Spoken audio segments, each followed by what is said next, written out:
Hello guys, welcome back to my YouTube channel, and this is JC from the JC Vlog, and in front of you is the Galaxy Watch Active 2. So this is the previous model of the Galaxy Watch Active, and the price of this is 600 dirhams. You can pick this one in Amazon and in Noon. So I'll be going to put the link on the description box. You can check by yourself after this video. Alright, for the specs, display will be Super AMOLED display with 1.4 inches screen to body ratio, resolution of 360 by 360 pixels with PPI density of 364, Corning Gorilla Glass, and always on display. For the OS, Tizen based wearable OS 4.0, Exynos 9110, dual core with a speed of 1.15 GHz, GPU is Mali T720.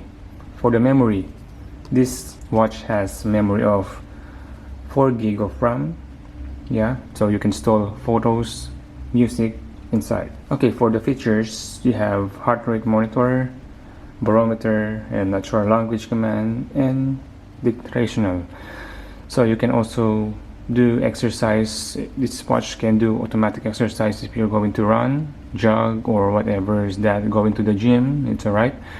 And it has NFC. You can pay through this watch using your card. So for the battery, it has 340 milliamps non-removable battery.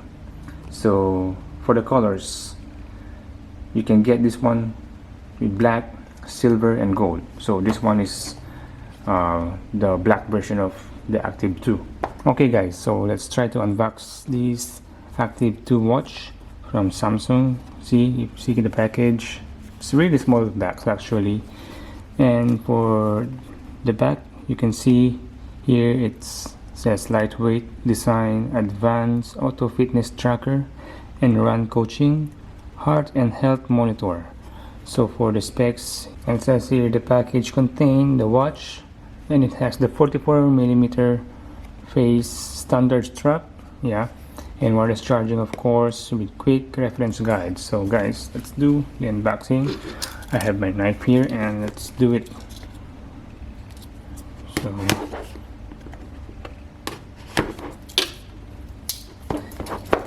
and here's the guys, here's the watch, here's the, what's this, the quick start guide, so put it inside, nothing's here, put it aside. Here's the, here's guys the wireless charging.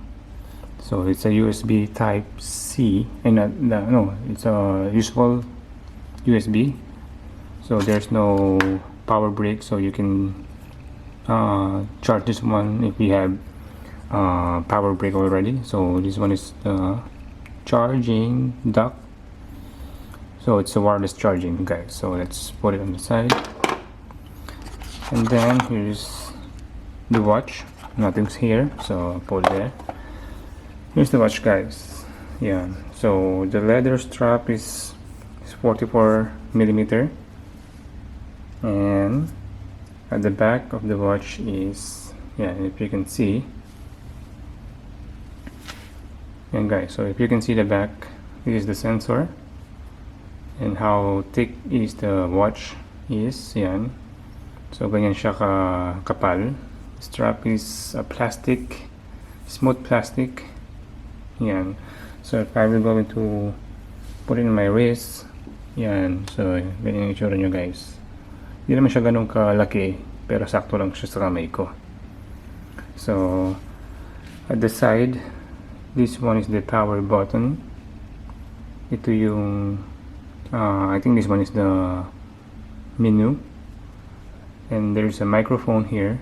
If you can see this is the microphone. You can also use this watch to answer calls, to answer message notifications, and also there's a speaker here, so there's a speaker, so you can also play music through this watch connected to your phone. So let's try to turn this watch on. Yan, dito tayo. Yan, so Samsung Galaxy Active 2.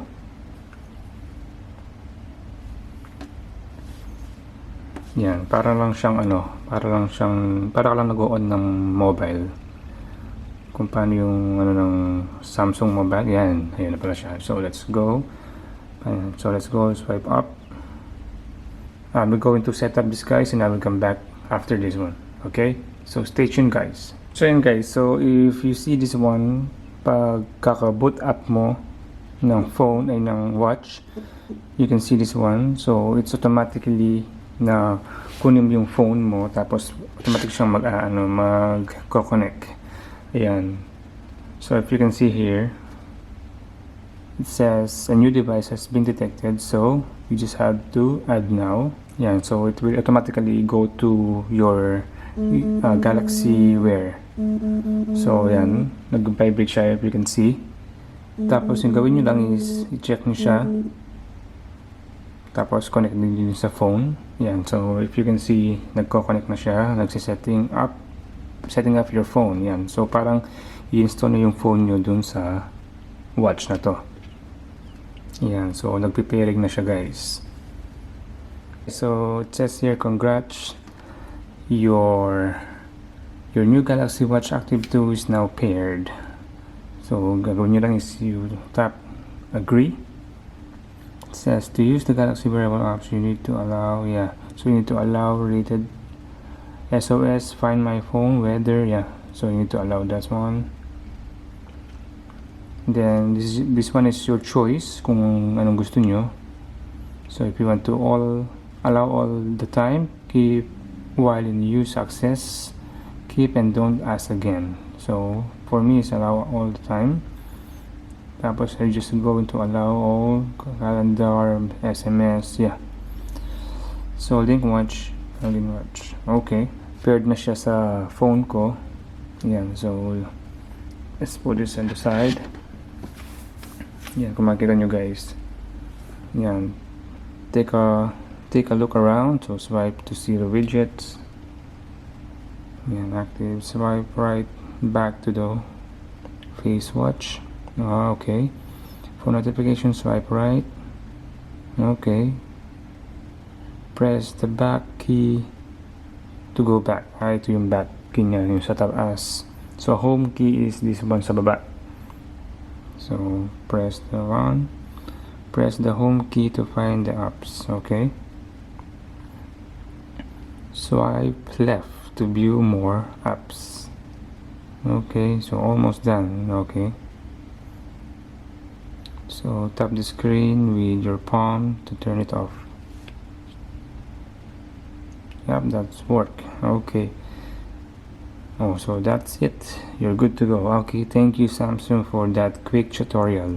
So this is the Galaxy Watch Active 2. So ito yung interface niya.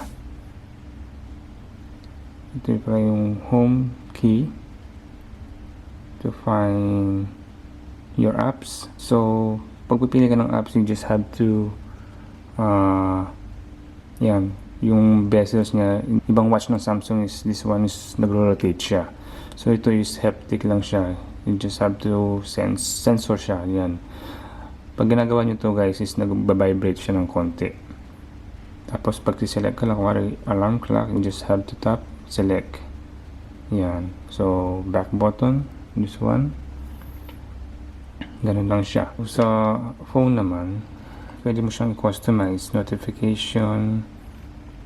So you just have to turn on the notification apps. So yan, yung mga apps, app manager niya. So pwede mo siyang i-control dito.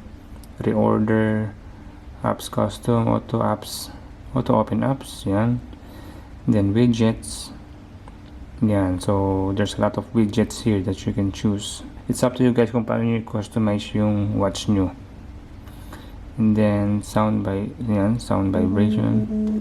Yeah, so nagbo-vibrate siya if you can hear it. I will going to apply this one, vibrate with sound. Yan. for calls and notification. So mag-vibrate and with sound siya pag may notification ako. Next is the display. Yan yung brightness ng watch. Screen time out after 15 seconds. So yan, yung display niya. What else? Find my phone. SOS. Find my phone. Yan, to find your phone, yan, you start. Mag-ano siya, mag-alarm yung watch. Ito is to find my watch. Pwede mo rin palang siyang i-active through your watch pag mag-find ka ng phone. You can see here guys, meron siyang face watches. So, actually marami kang pagpipilian na face watches. Select face watches. Yan. So, yan. Marami siya. Pwede mong i-download, customize. Tapos, watch always on. It's up to you guys kung gusto niyo ng always on display or nag-off siya. To save battery, syempre, mas maganda yung naka-off siya. Pero nasa inyo guys. So, let's continue sa, sa application niya guys. Yeah, see, you can see Samsung Pay. You can pay through your phone.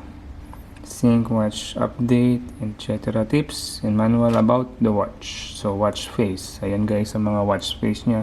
You can download through your mobile. Tapos automatic na siyang pupunta sa watch. Yan yung mga watch niya. Yan ang kagandahan sa Samsung watch nila. Kasi marami kang pagpipilian ng watch face. And then, yan. Let's try music. Ayan. Tapos max volume niya 15. Ayan guys, kung narinig nyo, baba nyo yung volume, just rotate the bezel, mute. Basta guys, pwede mo i-connect yung mga songs mo through your watch. Pwede ka mag-play ng music dito. Tapos ito yung option niya, ito yung mute. Tapos ito yung isa, pwede mo siyang i-play. Pag ganyan yung pinindot mo, itong icon na to is magpe-play siya through your phone. Let's try. Hindi, pero ganun yung niya, ganun yung setup niya. Pag ito yung icon na lumabas, it means magpe-play siya through your phone. Pero pag pinindot mo yan, lumabas yung watch icon na yan, so magpe-play siya through the watch. Gallery also. So you can view photos here. Yan.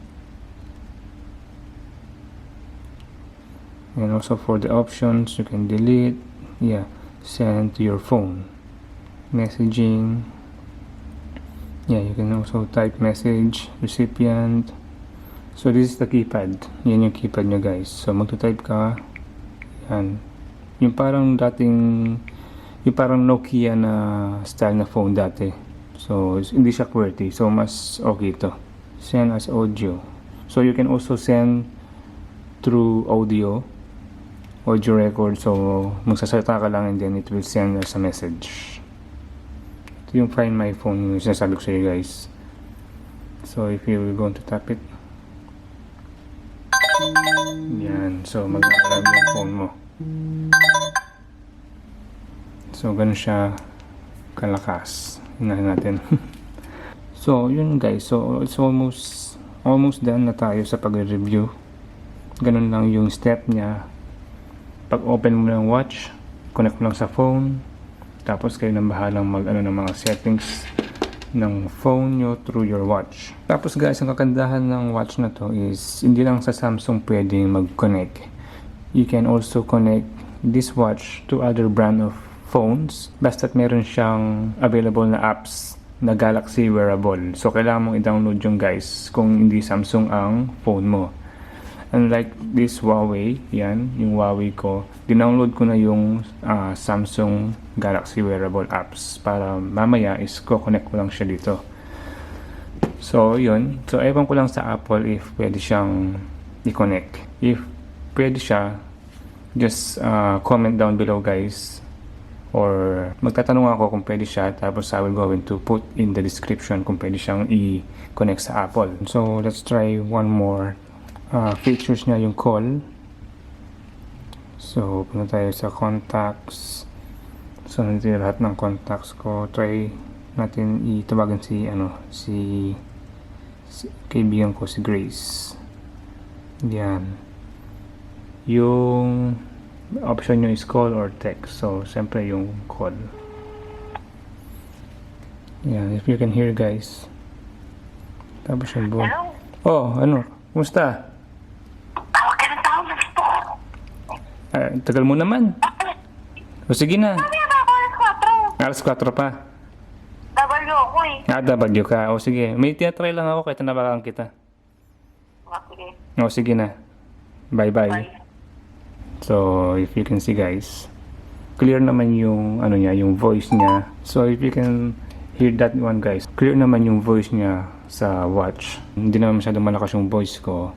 Normal lang pero naririnig niya ako. So, ganun ka ganda yung quality ng Samsung Galaxy Active 2 when it comes to call. Dito yung speaker niya, dito mo siya naririnig. Ito yung mouthpiece niya. So that's it guys. So this is the unboxing and review of the Galaxy Active 2 watch. Thank you for watching, and comment lang kayo guys kung ano pa yung gusto nyong malaman sa watch na to, and I'm going to answer your comments down below. And don't forget to subscribe. And thank you for watching guys. This is JC from the JC Vlog, and I'll see you again on my next YouTube video. So thank you guys. Peace out.